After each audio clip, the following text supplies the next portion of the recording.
não sei se esse termo chega bem ao seu coração, pagar, né?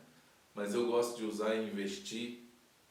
Quando eu investi no meu ministério, eu estava no início da minha jornada, e quando eu falo início, era início mesmo. Eu só tinha pregado uma vez na igreja. Tinha pregado uma vez no lar, e tinha pregado uma vez na igreja. Olha só. 2 vezes eu tinha pregado somente.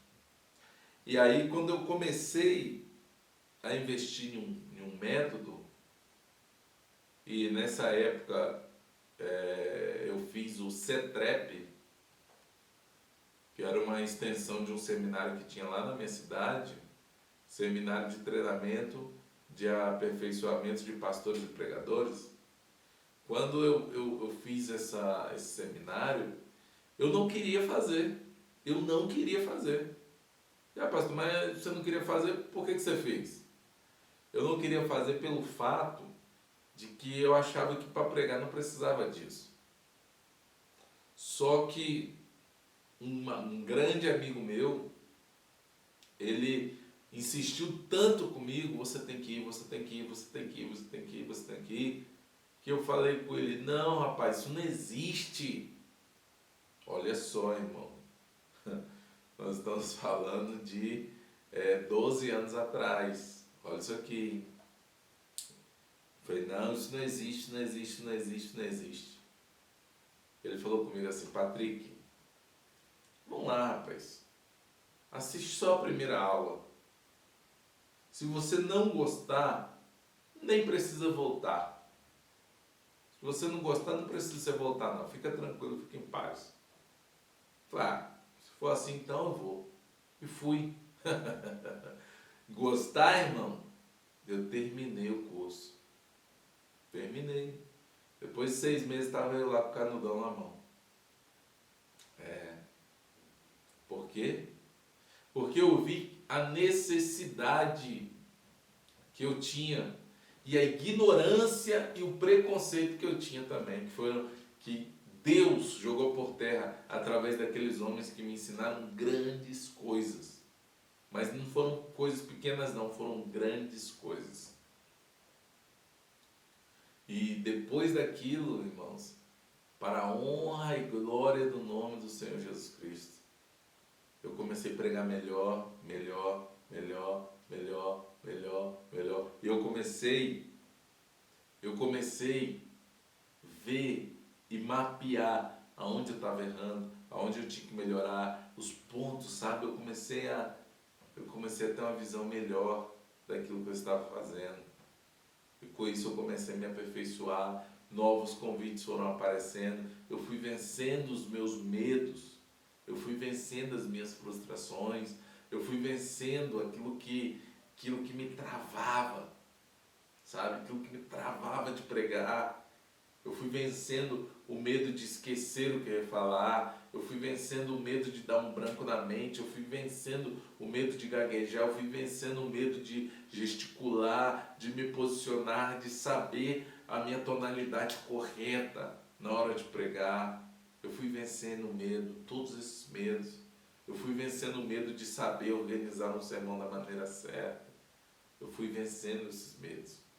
Então hoje, eu recomendo, se você pode investir no seu ministério, que nem começou, está começando ainda, você vai começar o seu ministério, é melhor você investir no início do que depois passar tanto tempo, você errar bastante, machucar pessoas ao invés de edificar, para depois querer investir no seu ministério. Faça o caminho contrário. Eu creio que será muito mais proveitoso para você. E lá naquele curso que eu fiz, naquele método que eu cursei, no primeiro dia de aula, e foi essa primeira aula, eu tive uma coisa muito interessante. Eu levo isso para a minha vida, sabe? E eu não sei se em um outro vídeo você já ouviu falar sobre isso, mas tudo bem. Eu lembro o seguinte, que quando o pastor começou a falar, ele fez uma pergunta que me deixou, meu Deus, muito encabulado assim. Ele falou assim: gente, vem cá, vou fazer uma pergunta para vocês. Se o pregador errar, falar alguma heresia, esquecer aquilo que vai pregar, dar um branco na mente, ficar nervoso, gaguejar demais, se embolar todo, se perder no sermão, etc. Se o pregador cometer algum erro, a culpa é de quem?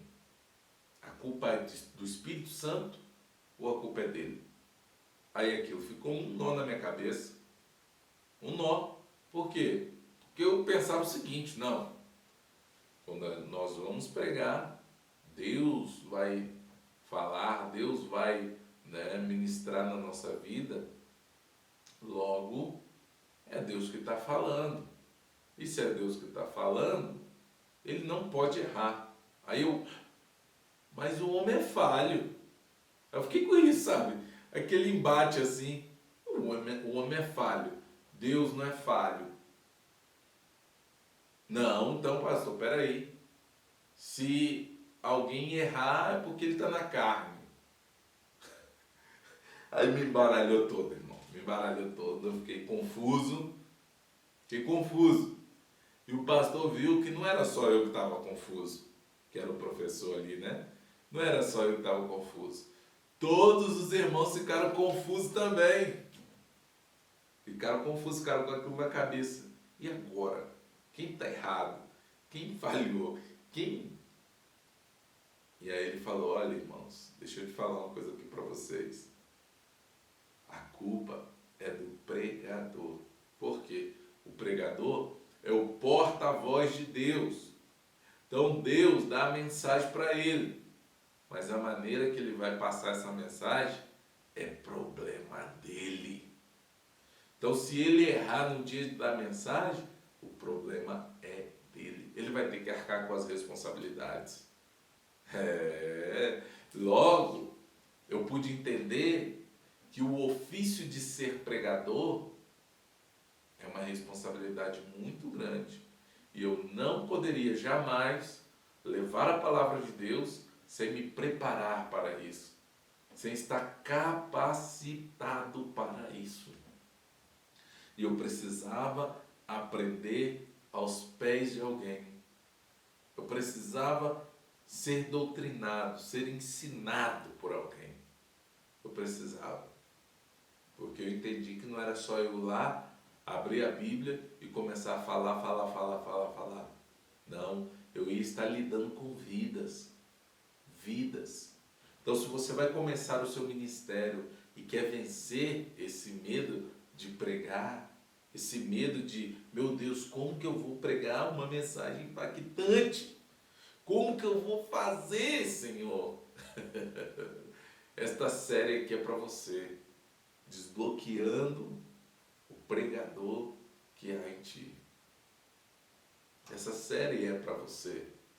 Porque se você aplicar aquilo que eu estou te falando, as dicas, sabe, os ensinamentos, sua mente vai ser mudada, vai ser transformada em o nome de Jesus. Em o nome de Jesus. Por quê? Olha só. Então, pastor, você disse que jejum é uma coisa, ler a Bíblia, jejuar, orar é uma coisa, pregar outra coisa. Mas como que o jejum, a leitura da Bíblia, a oração me ajuda na pregação? Aí que está. Você lembra que lá no início eu falei com você que pregar é uma junção de você ter, aqui ó, você ter vida espiritual e lado humano. Ou seja, lado espiritual e lado humano. Quando você ora, jejua, lê a Bíblia, você está alimentando o seu lado espiritual. E aí você tem que manter o equilíbrio aqui no seu lado humano. Juntando isso, você vai se tornar um pregador completo. Porque quando você ora quando você lê a Bíblia, quando você jejua, você vai ter o quê? Unção. Unção. E um pastor chamado Benhur Lopes, eu creio que você conhece esse pastor, eu fiz um curso online com ele, e esse pastor ele ensinou algo muito interessante, que eu não tinha olhado por esta visão.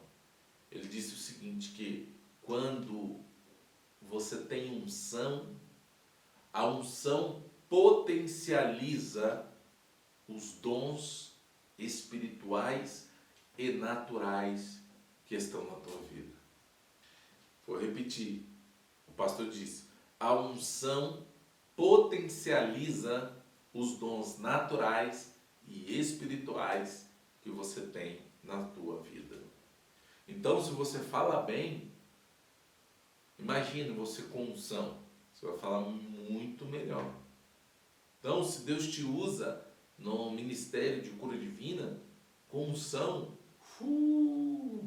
vai ser muito melhor. Porque a unção potencializa. Eu não sei quantas vezes mais ela potencializa, mas ela potencializa o dom que há sobre a sua vida. Tá ok? Então, logo, essa é a importância de você orar, jejuar e ler a Bíblia.